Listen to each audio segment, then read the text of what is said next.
Hi, welcome to Victory Science Academy. Today we are going to see about botulism. What is botulism? It is a food poisoning event and it is coming under the category of food intoxication. That means this particular botulism, which is produced in our body system due to the toxin which is found to be present in the particular bacteria which is called as the Clostridium botulinum. This Clostridium botulinum produces a toxic substances which is called as the exotoxin. That is the toxin which is produced by the particular bacteria and it releases to the surrounding food materials. If that particular food material which is taken or ingested by the human beings, this toxin will produce acute ill effects in our body system. This Clostridium botulinum, which is found to be present in the improperly canned or preserved food. This botulism, which is derived, the word botulism, which is derived from Latin language, the meaning of the botulism is sausage. Here, நம்ம பொட்டிலிசம் அப்படின்ற topic பார்க்குறோம். இந்த பொட்டிலிசம் அப்படின்னா என்னன்னா ஒரு food poisoning அப்படின்றாங்க. அதை food பாய்சனிங்னா என்ன அப்படின்னு பார்த்தீங்கன்னா, ஒரு உணவுப் பொருளில் ஒரு கிருமியோ இல்லை கிருமி உற்பத்தி பண்ண ஒரு விஷப்பொருள் அந்த உணவில் இருந்து அதை நம்ம சாப்பிட்டா என்ன நடக்கும் அப்படின்றத நம்ம பார்க்குறோம். அதாவது அந்த மாதிரி விஷத்தன்மை உள்ளதை அந்த கிருமியோடு சேர்த்து சாப்பிடும்போது நம்ம உடம்புல சில மாற்றங்கள் ஆகி நம்ம உடம்புல ஒரு ரொம்ப மோசமான விளைவுகளை ஏற்படுத்தும் அப்படின்னு உள்ளதை சொல்கிறாங்க. ஸோ இந்த பொட்டுலிசம் அப்படின்றது ஃபுட் பாய்சனிங் கேட்டகரியில் வருது. அதில் இன்னும் சப்டிவிஷனாக பார்க்கும் பொழுது இது ஃபுட் இன்டாக்சிகேஷனில் வருது. அதாவது இந்த பொட்டுலிசம் அப்படின்ற ஒரு ஈவெண்ட் எப்படி நடக்குது அப்படின்னு சொன்னால், ஒரு பாக்டீரியானால் நடக்குது. அதுக்கு பேர் கிளாஸ்ட்ரீடியம் பொட்டுலினம். அந்த கிளாஸ்ட்ரீடியம் பொட்டுலினம் என்ன பண்ணுது அப்படின்னா, ஒரு விஷத்தன்மை வாய்ந்த ஒரு பொருளை உற்பத்தி பண்ணி அது உடம்புல இருந்து ரிலீஸ் பண்ணுது. அது வெளியே ரிலீஸ் பண்ணி உணவுப் பொருளுக்கு வருது. அதனால் அதுக்கு பேர் எக்ஸோடாக்சின் அப்படின்னு சொல்கிறாங்க. எக்ஸோனா அவுட்டர் சைடு, டாக்ஸின்னா தெரியும் விஷப்பொருள். அப்போது உடம்புலேருந்து வெளியே வரக்கூடிய அந்த விஷப்பொருளை தான் எக்ஸோடாக்சின் அப்படின்னு சொல்கிறாங்க. இது எங்கெங்கே இருக்கும் அப்படின்னு பார்த்தீங்கன்னா, present in improperly canned or preserved food steps. அதாவது ஒழுங்காக சரியான முறையில் ஒரு உணவுப் பொருளை பதப்படுத்தாமலோ இல்லை சரியாக அதை பேக் பண்ணாமலோ விட்டால் இந்த உணவுப் பொருட்களுக்குள்ள இந்த பாக்டீரியா என்டர் ஆகி, அதாவது கிளாஸ்ட்ரீடியம் பொட்டுலினம் என்டர் ஆகி விஷத்தன்மை வாய்ந்த ஒரு பொருளை ரிலீஸ் பண்ணி அதை அந்த உணவை சாப்பிட்றவங்களுக்கு பெரிய சில பிரச்சனைகளை ஏற்படுத்தும் அப்படின்னு உள்ளதை சொல்கிறாங்க. இந்த பொட்டுலிசம் அப்படின்ற டிசீஸ் பேர் வச்சுருக்காங்க. இந்த பேர் எங்கேருந்து எடுக்கப்பட்டது, இந்த வார்த்தை எங்கேருந்து எடுக்கப்பட்டது அப்படின்னு பார்த்தீங்கன்னா, லாட்டின் லாங்குவேஜில் எடுக்கப்பட்டிருக்கு. அதுக்கு மீனிங் சவுசேஜ். சவுசேஜ் அப்படின்னா என்ன அப்படின்னா, ஒரு வகையான உணவுப் பொருள். அது அடிப்படையாக இறைச்சியிலிருந்து தயார் பண்ணக்கூடியது அப்படின்னு சொல்கிறாங்க. ரைட். இதுக்கு ஒரு பெஸ்ட் எக்ஸாம்பிள் இங்கே கொடுத்துருக்காங்க. In 1973, in Germany, 13 people shared uncooked sausage and they become ill and 6 persons died. அதாவது 1793 ஜெர்மனி நாட்டில் ஒரு 13 நபர்கள் ஒரு காட்டு வழியாக கிராஸ் பண்ணி போகும் பொழுது, பிரயாணத்தை மேற்கொள்ளும் பொழுது அவங்க கொண்டு வந்த உணவுப் பொருள், அதாவது சவுசேஜ், அதாவது இறைச்சி சம்பந்தப்பட்ட இறைச்சியால் செய்யப்பட்டது. ஆனால் முழுமையாக அது பதப்படுத்தாமல், முழுமையாக அதை வேக வைக்காமல் கொண்டு வந்த அந்த உணவுப் பொருட்களை சாப்பிட்டு 6 பேர் இறந்து போயிடுறாங்க. மீதி 7 பேர் ரொம்ப சிக்காயிடுறாங்க. அது எதனால் அப்படின்னு பார்த்தோம்னா, இந்த பொட்டிலிசத்தினால, அதாவது ஃபுட் பாய்சனிங்னால் 6 பேர் இறந்தாங்க அப்படின்னு உள்ளதை சொல்கிறாங்க. Next, clostridium botulinum. இப்போ வந்து பொட்டிலிசம்னா ஒரு ஃபுட் பாய்சனிங் டிசீஸ். இப்போ அந்த பொட்டிலிசம் எதனால் க்ரியேட் ஆகுது? ஒரு பாக்டீரியானால், கிளாஸ்ட்ரீடியம் பொட்டுலினம் அப்படின்ற பாக்டீரியா. அந்த பாக்டீரியாவோட இம்பார்ட்டண்ட் ஃபீச்சர்ஸ் வந்து பார்க்க போகிறோம். இட் லிவ்ஸ் இன் சாயில், அதாவது தரையில் இருக்கக்கூடிய மண் பகுதிகளில் எல்லா இடத்துலையுமே இந்த கிளாஸ்ட்ரீடியம் பொட்டுலினம் இருக்கும் அப்படின்றாங்க. And it is anaerobic. Anaerobic means this bacteria clostridium botulinum can survive even in the absence of the air. காற்றே இல்லாத இடத்துல இது வந்து உயிர் வாழும் அப்படின்றாங்க. The shape of the Clostridium botulinum is rod shape. Rod ஷேப்பாக இருந்துச்சுன்னா மைக்ரோஸ்கோப்பில் வச்சு பார்த்தீங்கன்னா இந்த கிளாஸ்ட்ரீடியம் பொட்டுலினம்னா ராட் ஷேப்பில் இருக்கும். அந்த ராட் ஷேப்பில் இருந்துச்சுன்னா அதுக்கு பேர் வந்து என்ன சொல்லியிருக்கேன்? பேசில்லஸ் அப்படின்னு சொல்லியிருக்கேன். Right. This clostridium botulinum will grow in canned, smoked or cured food. அதாவது இந்த கிளாஸ்ட்ரீடியம் பொட்டுலினம் சரியாக பேக் பண்ணாத சில உணவுப் பொருட்கள்லையும், முழுமையாக வேக வைக்காமல் நெருப்பில் வாட்டி எடுத்த சில பொருட்களையும், சில உணவுப் பொருட்கள்லையும் க்யூர்டு ஃபுட் அப்படின்னு சொல்கிறாங்க. அதாவது உப்பில் வந்து அந்த இறைச்சியை போட்டு அதை காய வச்சு அதை வந்து வாட்டி எடுத்துக்கிட்டு வந்தாலோ அந்த மாதிரி ஃபுட் ஸ்டெப்ஸில் வந்து இந்த கிளாஸ்ட்ரீடியம் பொட்டுலினம் வந்து கண்டிப்பாக இருக்கும் அப்படின்னு சொல்கிறாங்க. This clostridium botulinum does not grow in fresh food. அதாவது இந்த கிளாஸ்ட்ரீடியம் பொட்டுலினம் வந்து ஃப்ரெஷ்ஷான ஃபுட்ஸில் வந்து இருக்காது அப்படின்றாங்க. தென் இப்போது this clostridium botulinum may contaminate into this canned foods and as a spores, and then it grows and it produces neurotoxin. அதாவது இந்த கிளாஸ்ட்ரீடியம் பொட்டுலினம் வந்து உணவுப் பொருளில் வந்து என்ன பண்ணும்? உள்ளுக்கு வந்து அது கண்டாமினேட் ஆகும். உள்ளுக்கு வந்து அதில் மல்டிப்ளை ஆகி என்ன ஆகும் அப்படின்னு சொன்னால் ஒரு விஷப்பொருளை வந்து ரிலீஸ் பண்ணும். அந்த விஷப்பொருள் வந்து நியூரோடாக்சின் அப்படின்றாங்க.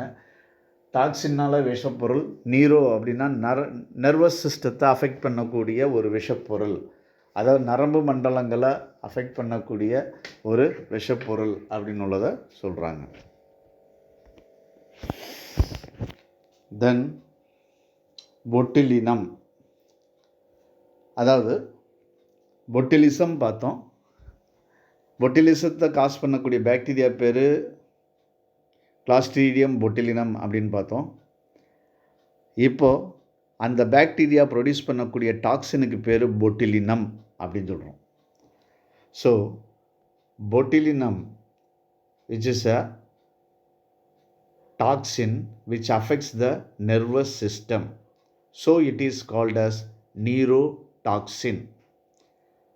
அதாவது இந்த பொட்டுலினம் அப்படின்றது வந்து கிளாஸ்ட்ரீடியம் பொட்டுலினத்திலிருந்து ரிலீஸ் ஆகி உணவுப் பொருட்களுக்கு வரும் அப்படின்னு சொல்கிறாங்க. அதனால் இது வந்து எக்ஸோடாக்சின் அப்படின்னு சொல்கிறாங்க. அதுக்கு அடுத்து பார்க்கும்பொழுது இது நரம்பு மண்டலத்தை தாக்கக்கூடிய ஒரு விஷப்பொருள் அப்படின்றாங்க. அதனால் அது வந்து நீரோடாக்சின் அப்படின்றாங்க. And this toxin which is protein in nature, it can be destroyed at 70 degree centigrade.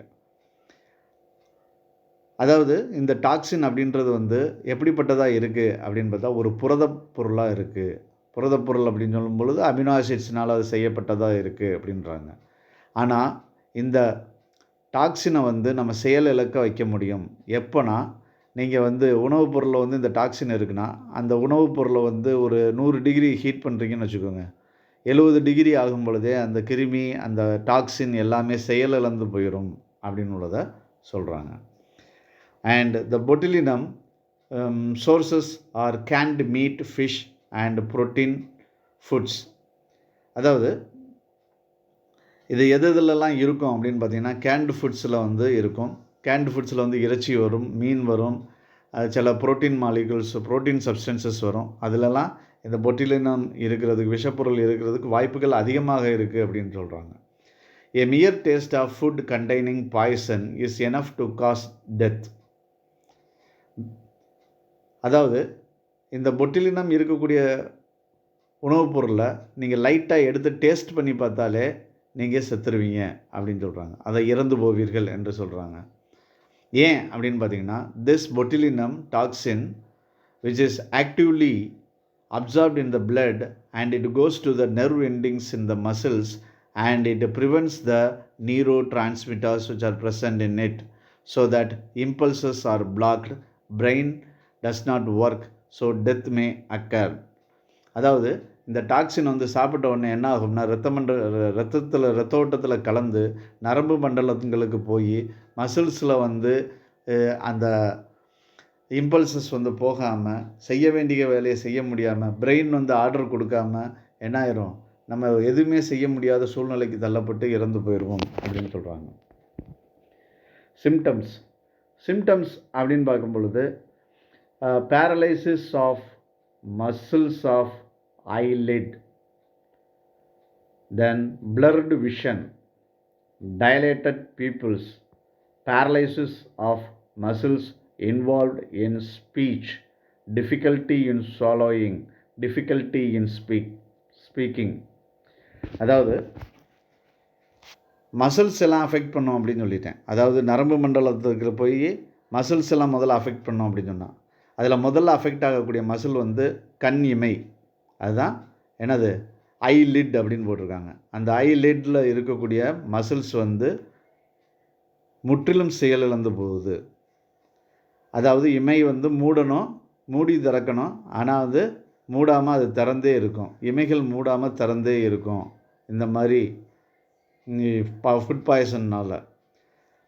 அதே மாதிரி பிளர்டு விஷன், அதாவது பிளர்டு விஷன் அப்படின்னு சொன்னால் நம்மளுக்கு வந்து மங்கலான பார்வை இருக்கும் இந்த ஃபுட் பாய்சன்னால். அதே மாதிரி டைலேட்டட் பீப்புள்ஸ் அப்படின்னு சொல்லும் பொழுது கண்ணில் இருக்கக்கூடிய கருவிழியில் மையப்பகுதியில் பார்த்திங்கன்னா சின்ன ஒரு ஓப்பனிங் இருக்கிற மாதிரி இருக்கும். அந்த ஓப்பனிங் வந்து எப்படி இருக்கும் அப்படின்னு சொன்னால், அதிகமான லைட் வந்துச்சுன்னா என்ன பண்ணோம், அது வந்து ரொம்ப சுருங்கிடும். அதே இது வந்து டிம் லைட்டாக இருக்கும் பொழுது அது கொஞ்சம் அகலமாக விரிஞ்சு பார்க்குறதுக்கு உதவும். ஆனால் இந்த இடத்துல வந்து பார்க்கும் பொழுது அந்த கருப்பு மணி இருக்கக்கூடிய சென்டர் பாயிண்ட் வந்து இல்லை இருக்கக்கூடிய ஓப்பனிங் வந்து ரொம்ப விரிஞ்சு இருக்கும். அதான் டைலேட்டட் பீப்புள்ஸ் அப்படின்றாங்க. அதே மாதிரி அதாவது நாக்கு, அந்த ஜா, உதடு, அதே மாதிரி தொண்டை பகுதியில் இருக்கக்கூடிய மசில்ஸ் எல்லாம் போய் அஃபெக்ட் பண்ணிடும். அஃபெக்ட் பண்ணும்போது என்னாகும், அதனால் அவங்களால பேச முடியாது, அதே மாதிரி சாப்பிடவும் முடியாது அப்படின்னு உள்ளதை சொல்கிறாங்க.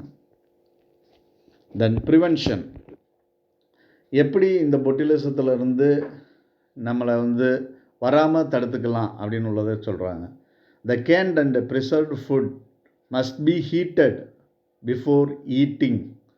Heating destroys பொட்டிலினம்.